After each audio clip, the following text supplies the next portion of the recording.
यस राष्ट्रिय साना सहरी खानेपानी तथा सरसफाई उपभोक्ता महासङ्घ नेपालको 7औं वार्षिक साधारण सभामा प्रमुख अतिथि र निमन्त्रणा गर्नुभएकोमा धेरै धन्यवाद। यहाँ उपस्थित हुन पाउँदा मलाई साथै गौरवान्वित महसुस भइरहेको छ। विशेष गरी यस महासङ्घको अध्यक्षज्यू हामी पहिलेदेखि नै हाम्रो पारिवारिक खालको सम्बन्ध रहिरहेको परिप्रेक्ष्यले पनि यसलाई अझै यो सम्बन्धलाई मिठास दिएको जस्तै लाग्छ।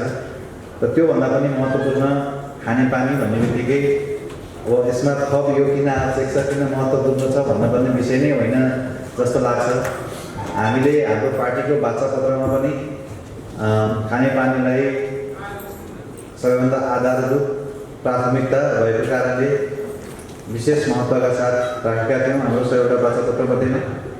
त्यसै गरी प्युठान जिल्लाको जुन मेरो निर्वाचन क्षेत्र पनि हो, जसको स्थानीय वाचापत्रमा निर्वाचन क्षेत्र स्तरीय वाचापत्रको पहिलो बुँदामा पनि खानेपानीको समस्या हल गर्ने भन्ने नै थियो।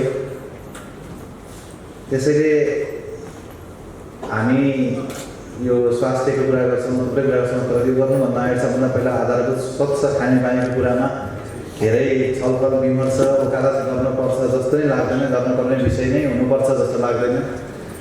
यसपालि आएको नीति कार्यक्रममा नेपाल सरकारले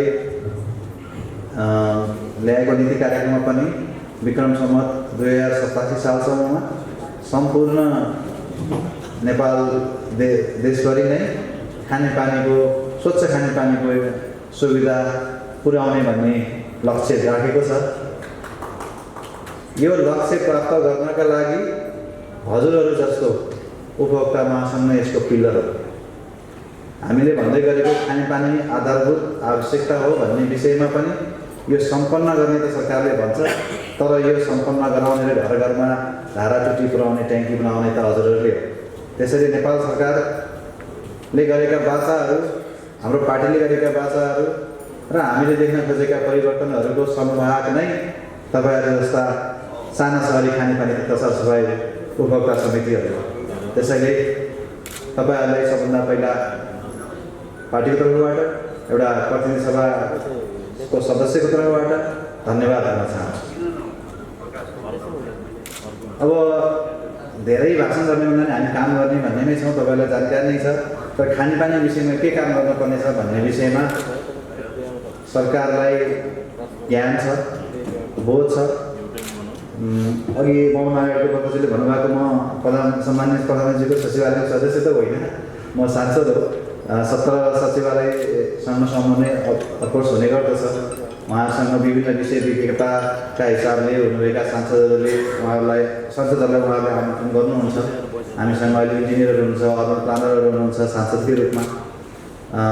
अन्तर्राष्ट्रिय ख्यातिप्राप्त संस्थाहरूबाट अध्ययन गरेका, अन्तर्राष्ट्रियदेखि राष्ट्रिय अनुभवहरू बोकेका इन्जिनियरहरूदेखि अर्थशास्त्रीहरूदेखि लिएर अन्य विकासविज्ञहरू सबै अहिले लमेकरकै रूपमा हुनुहुन्छ, सांसदकै रूपमा हुनुहुन्छ। त्यसैले उहाँहरूबाट सरसल्लाह लिएर नै सरकारले काम गरिरहेको हुँदा यो सफल हुन्छ जस्तो पनि लाग्छ। अब यहाँ भएका समस्याहरू जुन आज पनि कुनै पनि यो मभन्दा अगाडिको वक्ताले नछुटाइकन भन्नुभयो, त्यो यहाँ सुन्नुभन्दा अगाडि नै यो महासङ्घका अध्यक्षज्यू लगायत अन्य विभिन्न सरकारवालाहरूले हामी कहाँ राख्दै आउनुभएको विषय हो। र यो कुनै पनि तरिकाले आवश्यक नहुने अथवा यो फेरि पनि वकालत गर्नुपर्ने विषय जस्तो लाग्दैन।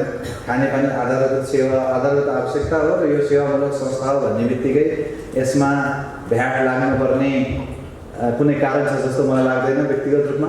र यही आवश्यकतालाई यो लाग्नु हुँदैन भन्ने धारणा नै सरकारले मुख्य गरोस् भनेर नै हामी लागिरहेका छौँ।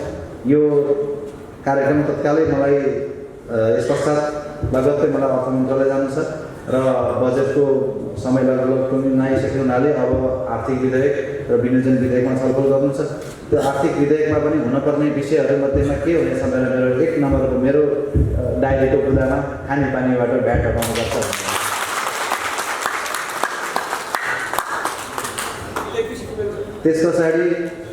त्यस पछाडि विद्युत महसुलका कुरा छन् अनि ब्याज दरका पनि कुरा छन्। हामीले कृषि मिटर भनेर यो छुट महसुलमा छुट दिने व्यवस्था लागू गर्यो नेपाल सरकारले, योभन्दा अगाडि प्र्याक्टिसमा छ। त्यसै गरी केही विशेष उद्योगहरूमा छुट गर्ने भन्ने छ। अहिले नयाँ टेक्नोलोजी आएको हिसाबले हाइड्रोजन उत्पादन गर्नेतिर सरकार उन्मुख छ। त्यो हाइड्रोजन उत्पादन गर्दाखेरि अत्यधिक विद्युत लाग्ने भएर त्यसमा पनि महसुल छुट नगराइकन त्यो फाइदा जाने हुँदैन भन्ने एङ्गलबाट छलफल भइरहेको देख्दा मैले भन्ने गर्छु पहिला खानेपानीको त छुट गरौँ, पहिला खानेपानी जस्तो आधारित विषयको अलिक कम गरौँ, अनि त्यस पछाडि हाइड्रोजन पनि गरौँला, अन्य आवश्यक उद्योग पनि गरौँला, त्यो पनि छलफल भइरहेको छ। अनि नगर विकास कोषबाट अहिले भर्खरै मेरो छेउमा म नगर विकास योगी अघि म अगाडिको वक्ता सरसँगै थिएँ, उहाँसँग यसको बारेमा अलिकति बुझ्दै पनि थिएँ। यसको ऋणको ब्याजमा घटाउनु पर्ने भन्ने छ, तर यसमा अलिकति जटिलता चाहिँ छ हामीले बुझ्नुपर्ने कुरा, किनभने यो वैदेशिक सहुलियत ऋणमा आउँछ। वैदेशिक सहुलियत ऋणमा हामीलाई सफ्ट लोनमा 1%, 2%, प्रायः 2% भन्दा मुनि नै हुन्छ, जेडिपी त 1% नै छ।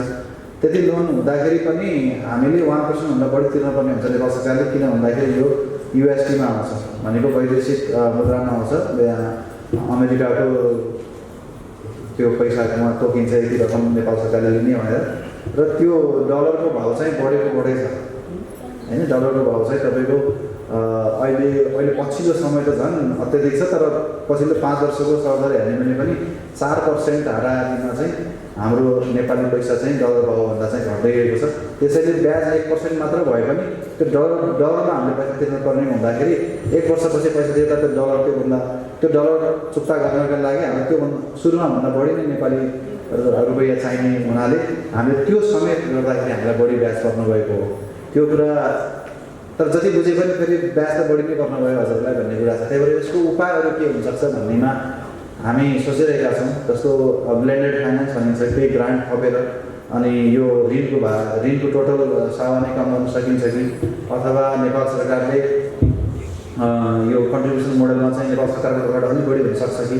जस्तो अघि नगर विकासकै सबैले पनि भन्नुभयो, पहिला 50-50 हुने गरेको अहिले पछिल्लो समय 80-20 र 85-15 प्रोजेक्ट अनुसार यो पनि प्रगति भइरहेको आएको छ। त्यसैले त्यसका पनि अरू मोडल निस्कन सक्छन्, अथवा अरू खालको रिलेटेड तरिकाले चाहिँ हामीले यसका फाइनेन्सिङ मोडल निकाल्न सक्छौँ कि भन्ने तरिकाले विचार गर्ने छौँ। त्यसैले अहिले नै तत्कालै ब्याज घटाउने भन्ने कुरा अब हाम्रो मात्र हातमा नभएको विषयको कारणले होइन। सफ्ट लोन लिँदाखेरि पनि हामीले यो विदेशी विनिमय दरको कारणले गर्दाखेरि बढी भुक्तानी गर्नुपर्ने भएको कारणले गर्दाखेरि सिधै ब्याज घटाउन कतिसम्म सम्भव होला नहोला। तर जे भए पनि यो ब्याजले पर्न आएको मर्का यसले चाहिँ पारेको भारको लागि चाहिँ अरू कुनै तरिकाले एड्रेस गर्न सकिन्छ कि भन्ने हिसाबले त्यसको पनि खोजी भइरहेको छ। त्यसका लागि किनभने हामीले अब 27 सालसम्म सबैलाई खानेपानी पुर्याउने भनिसकेपछि कसरी गर्ने भन्नेमा त नबदलिकन यसको अर्थै छैन। त्यसैले यसमा हजुरहरूले पनि सुझाउनु हुनेछ, किनकि यसमा दशकौँदेखि माटोमा खेलेको त्यो ट्याङ्की खनेको, खाल्डो खनेको, पाइप जोडेको, पाइप फुटेको, त्यसका धारासँग खेलेको अनुभव हजुरहरूसँग छ। हामीसँग हजुरहरूसँग भएको अनुभवहरूलाई हामीले नीतिगत तहबाट र बजेट तहबाट कसरी एड्रेस गर्न सक्छौँ भन्ने मात्रै सरकारको कुरा हुन्छ। हामी प्रतिनिधि सभा सदस्यको हैसियतले मैले कानुन बनाउने, ऐन बनाउने विषयमा ऐनबाट एड्रेस गर्ने र ऐन बनाउने भन्दा बाहेकको विषयमा सरकारलाई सघाउने र सरकारलाई सुझाव दिने भन्दा बढी डिरेक्ट भूमिका रहन। तर पनि त्यो भनेर हामीलाई पञ्चिने छुट छैन, किनभने हामीले भाषा गर्न आएका छौँ। त्यो भाषा अनुसार कम्तीमा सरकारले चाहिँ पालना गरोस्, पुरा गरोस् भन्ने हाम्रो चाहना हो। त्यसअनुसार हाम्रो वकालत भइराख्नेछ, हाम्रो पहल भइराख्नेछ र हजुरहरूले गर्नुभएको मेहनत जनताको आधारभूत आवश्यकतालाई त्यसैगरी पूर्ति गर्न र हजुरहरूले जस्तो खटिनुभएका चाहिँ उपभोक्ता समितिहरूले न्यायोचित रूपमा चाहिँ तपाईँहरूको चाहिँ सम्मान र तपाईँहरूले गर्नुभएको योगदानप्रति हामी सम्मान गर्न चाहन्छौँ। र यो हजुरको जुन पेसा बनाएर यसलाई अँगालेर अगाडि बढ्नुभएको छ त्यसले उच्चतमभन्दा उच्चतम सम्मान र कदर पाउनु पर्दछ भन्न चाहन्छु।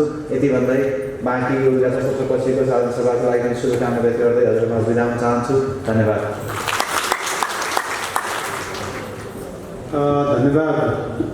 आजका प्रमुख अतिथि मान्य सुशान्त बगेललाई। म यसै बिचमा राष्ट्रिय सेना सहरी खानपिन सचिवालय महासङ्घ नेपालका आदरणीय सल्लाहकार चन्द्रकृष्ण कर्माचार्यज्यू आउनुभएको छ। म उहाँलाई ग्यासमा आमन्त्रण गर्दछु। चन्द्रकृष्ण कर्माचार्यलाई हालै मात्रै पोखरा महानगरपालिकाद्वारा पोखरेली रत्नबाट सम्मान गरिएको छ। म पोखरा महानगरपालिकालाई सम्मान